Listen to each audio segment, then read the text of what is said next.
Cushman here, taking a morning walk down the land. Our land goes all the way down the road there.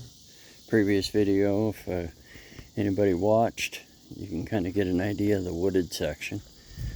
But yeah, there's the car and the truck and the 20 foot by 18 foot tent we've got. We've got a shed coming, or we're going to build a shed, and then a buddy of mine's got a trailer he's going to haul in here. But this is the area that the bobcat kind of cleared the other day. It was grown up. You have an idea how tall those weeds are. I mean, they're going about 8 feet tall. All right, honey. Athena. Oh, okay. And we've got a T-post pen built right there. Kind of houses the dogs and surrounds us at night.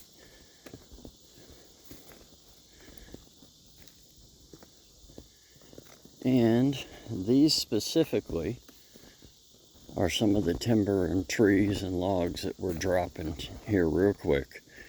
I picked up a nice still saw and got a scrounging for some extra chains.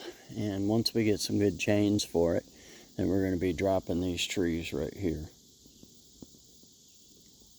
And there's a lot of trees right in here for building. And they need to be thinned out. We want to get to the back there and have access to the shade. And then for next summer, so you're not fully exposed in the clearing here, which you can see the good scraping job the guy did. You know, we got some stems still to take care of. We'll come through with the torch and take care of those and burn them down. But it's a nice clear area for the stock in here. And Savannah wants her little A-frame right over in here. So the way that the sun hits, you can see it's rising this direction. This will put this thing in the shade for about 80% of the day, which is what she wants, and she really loves the trees. I grew up in the woods for the first 30 years of my life in Washington State, so I can take or leave the trees. I like them, but I'm not desperately fascinated. She being an Arizona baby, she was born in 07 in Arizona, so I mean she's never really left as far as living. So she's fascinated with the trees. But this is a nice area. I cut down some of the scrub already with the saw and cleaned it out a little bit. She wants hers, so these trees are going to come out. These right here look like some good fence post trees right here. They've got to come out. And these are some vine maple, I believe, so these will be perfect size. You can see hand-wise, I got pretty big hands, but these are a good size for fence posts, and they're nice and fairly straight up. You can get probably 3-4 fence posts at each one of these little ones. And the property goes downhill. There is a seasonal creek that runs down below here. We have yet to get down to it, but that would be an option for a sand spike well down there or some seasonal water. But that's probably on next spring's agenda right in there. And there are lots of wild turkey on the property, and there's a game trail right through here, deer trail. But we got a lot of downed firewood. I was in here the other day and bucked this one off. Just to make sure it didn't kill anybody. It was a leaner. And sectioned up a log over here that's down on the ground. But there's 2 log sections here. So our choice is to build out of conventional lumber or take advantage of all the timber that's here and actually build a small, anybody who watches Bush Radical, Dave Whipple, shout out to him. His vertical log cabin really appeals to us. And I really like that for something to go through the winter in. But we're looking at that, right? So there's lots of wood to take advantage of, and you can see over in here, there's a bunch that's downed right there. There's 3-4 that are already downed that can be drug out. So it's kind of a matter of hacking through this brush. You can get an idea That brush right here, literally, it's about 4 feet over my head. So you're looking 9 to 10 feet, some of this stuff. These weeds, the ragweed that got dollar sick, and then I think there's some bull thistle in here and some other things. The one thing we have yet to see is a timber rattler on the property, and this is their breeding season. We were told that we would start to see them, and those are the big boys. I mean, 8 to 12, 13 feet long, a lot of those things. We have yet to see one of those, so we're thankful for that, but we know they're here.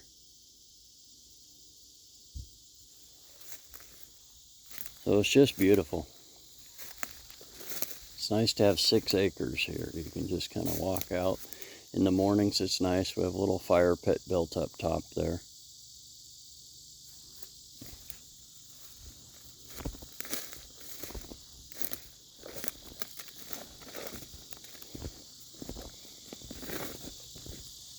Take you by the front of the compound here. But this is up that cleared side here. There's some of the gearhead gardens. I know you watch a lot. This is my buddy Manny. Was in here the other day with that bad chain on the chainsaw, but it would still handle some of the little pecker poles here. And we were clearing out a bit, but it's a lot more wide open now. Give you just an idea how much space there is there. So it's a nice cleared out section. And our section of the road down is actually a really nice road. Really solid. Really solid. And not a bad road to drive at all. Not a lot of slope to it, just a little. But you can come in with heavy equipment. Semi can make it up. Travel trailers. People down below do have travel trailers they've pulled in.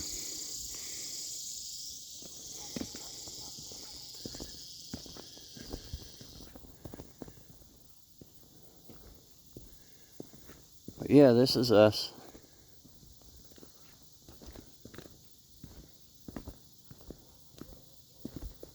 And we did score some, obviously being off-grid, there are other people who decided that this wasn't the life for them and they pulled out down below. And they left a whole bunch of flower pots here. And I know the value of these, so we kept them. And a lot of these are the bigger ones with the bottom drip trays on them. Kind of nice. Little drip trays on them. And we line the front of the fence line with those. There's Athena. Kept prisoner where you belong. Actually, it's a good area to anybody who runs the Kelpies. I've watched a lot of Australians over the time of owning her on how they train them and how they deal with them.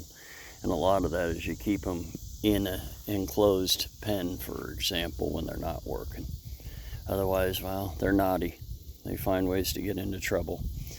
Athena there chewed Savannah's $1,000 retainer the other day. She was in tears, and she's in the car. And then she sought out Dollar's medication, which was in either side of the Honda's door panels. She went and picked a bottle out of each and then was in the back seat, brought it to the back seat, and was in the process of chewing all of Dollar's medications. So obviously if she's kept in a small, not in a confined space, restrained, you can have a lot of issues with a Kelpie. They're a great dog, don't get me wrong, but they're kind of an outdoor working dog. So this pen's really nice for her. But yeah, on a couple beer bottles from last night. But yeah, got a little temporary fire pit. We'll cook some breakfast, but quite honestly, it's going to be 97 degrees today with 80% humidity. So we're going to be nowhere near this place. We're going to go to the waterfall, and then we're going to head into work, and we'll be in air conditioning at least. And for the next week or so, it's going to be hot out. But across the street here, for example, these lots are for sale, 56, 55. And I like the way the property company did it. There's 5.66 acres and then 8.48 acres for sale. And kind of standard for them is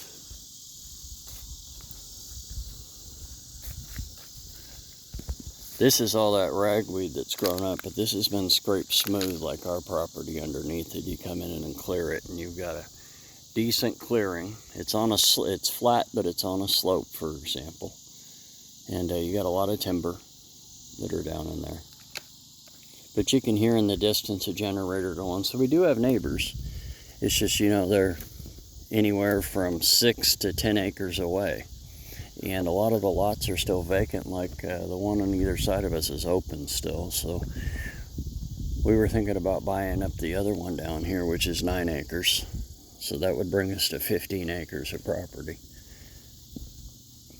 which would be nice. And Savannah finally found a job and is getting to work, so there will be 2 incomes in there. And to be quite blunt about our budget, I mean, this piece of land is about $450 a month for the 6 acres. It's about $550 for 8 acres or so that's down in there. So it's not outrageously priced for sure. And obviously, if you build your own structure or you pay cash for one of the tiny home sheds and have it brought in, your building is paid for. You just have your land. So right now, pretty much our living expenses are food and $450 a month in car insurance. So it's dropped our living expenses down to basically nil, which is nice. Compared to Phoenix, where we came from, and I think the apartment that I was renting, after utilities, everything was about $1,500 a month just for a 1-bedroom apartment. Savannah had the bedroom, and I'd sleep in the living room. And that was all you could afford in there, especially as a single parent. I mean, it was pretty tough. So for a third of the price, we have 6 acres. And it's just, I can't even describe the feeling if you're watching this, thinking about doing this. Can't even describe the feeling of waking up in the morning, even if you're in a tent. That's a nice tent, but even if you're in a tent, waking up in the morning and knowing that this is yours and you're free. It's just indescribable. In the wild game, we have deer that run the property, and then there's a whole family of 8 wild turkey that run through the woods behind here. We'll see them or we'll hear them gobbling. It's incredible. I had never seen wild turkey before. Even in Washington State, I know east of the mountains they would have them, but on the coast we didn't have turkey. Not wild turkey running like this. And hey, we might be able to have one come around for Thanksgiving dinner and have a real traditional American Thanksgiving dinner. I fully intend on I bow hunt, and I'm fully intend on bow hunting this year. And that won't be very hard.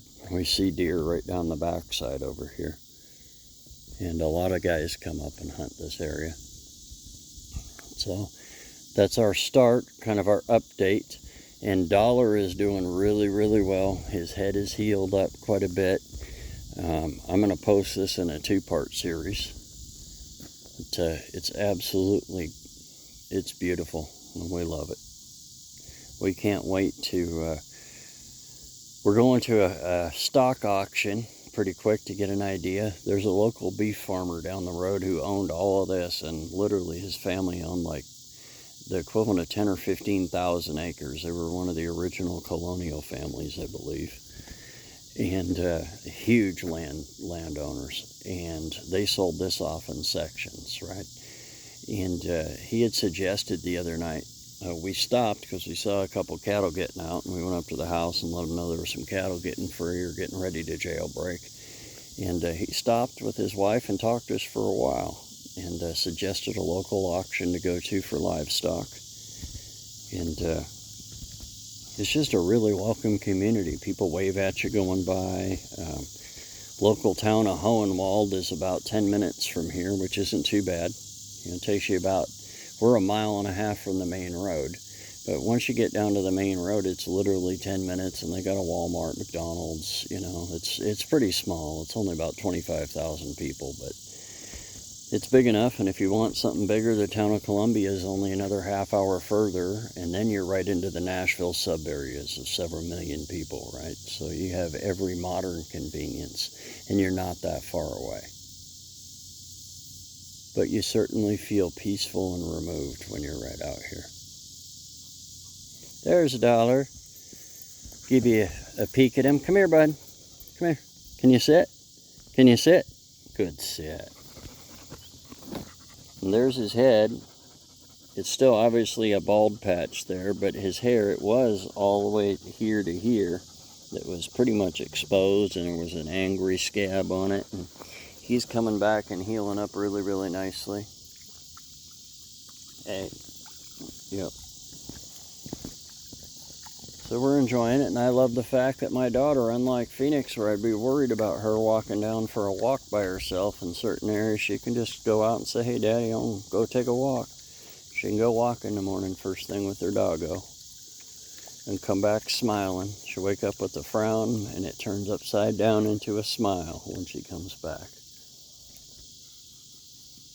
So stay tuned and like and subscribe, and we're going to be building this out really quickly. This week, it's kind of no bueno, as they would say in Arizona, because it's anywhere from 94 to 98 degrees up until about Thursday or so, and then we'll be able to, once it cools down just a touch, you're not going to be doing much work in 98 degrees out here in the middle of the day. At least I'm not.